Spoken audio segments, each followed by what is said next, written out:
Hello mga ka-life! Kumusta ka dyan? Ngayong araw na to yung video natin ay meron tayong blessings or grasya na dumating. Kung nakikita nyo, isa yung tupa. O, diba? Isa siyang karne ng tupa kasi na late upload ko tong video na to guys. Pero ito siya, dumating siya nung Eid. O, diba? Kaya kung nakikita nyo, fresh na fresh pa. Laka-laka ng ulo, tsaka laki ng mata. Diyos ko. Ayan. Kung nakikita nyo, pinagtitingnan-tingnan ko kung alin ang ano to, o baka buong tupa siguro to ang kinatay na to. Kaya tinitignan ko yung karne. Fresh na fresh pa mga ka-life. Galing pa sa katayan. Oh. Fresh pa pati dugo. Ay, pinagtitrip ako talaga yung ulo. Ayan, yung taba or yung tuwalya pa tawag dun. Ay, ewan ko. Basta tinitignan ko muna yung mga karne. Tapos, ang gagawin ko kasi dito mga ka-life, isisilid ko kasi yan sa isang plastic. Bubukod-bukod ko para kukuha na lang ako ng isa-isang plastic sa freezer pagka nagluluto ako. Kaya ko ganun yan, tinitignan ko kung ano ba talaga, mga buto-buto. Ayan o, may nahawakan pa ko. Ay, itlog siguro to. Or di kaya lato-lato. Lato-lato ng tupa guys. So nakita nyo, ang laki pala no. Ngayon lang ako nakaano sa tupa guys. Sa totoo lang ngayon ko nakita ang buo niyang karne. Isang tupa talaga to na ano. Kasi kompleto guys eh.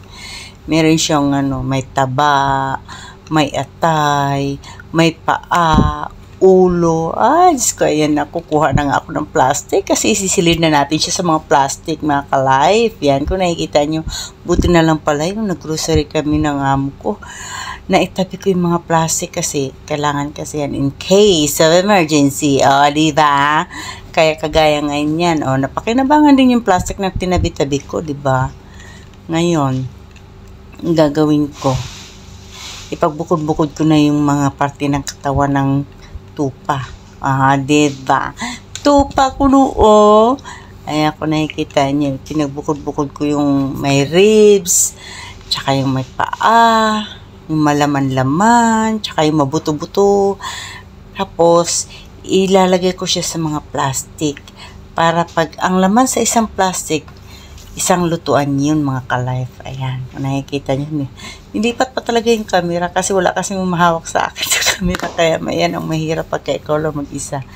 Ayan, nakikita nyo. Ayan, nagbukod-bukod ko na siya para ano, maisilid ko na siya sa mga plastic. Pagkayari niyan, maisilid sa plastic mga ka-life, eh di syempre nakabukod na, diba?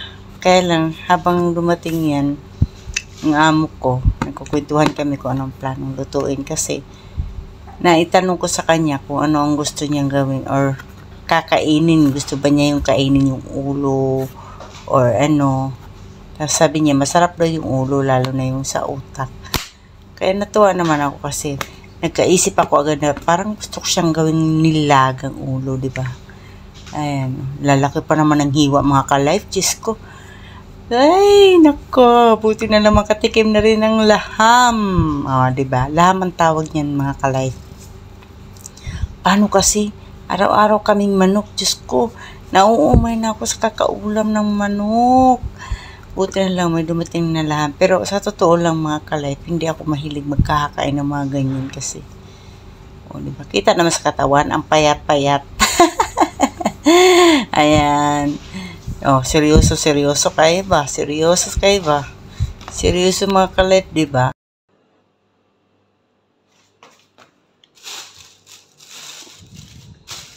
Tutuloy na natin ang kwentuhan. Ayan, naipasok ko na yung iba mga ka-life. Di ko na nakuhanan ng video kanina nung pagkalagay ko sa mga plastic. Pero ayan, kung nakikita nyo, nakabukod na siya, yung iba.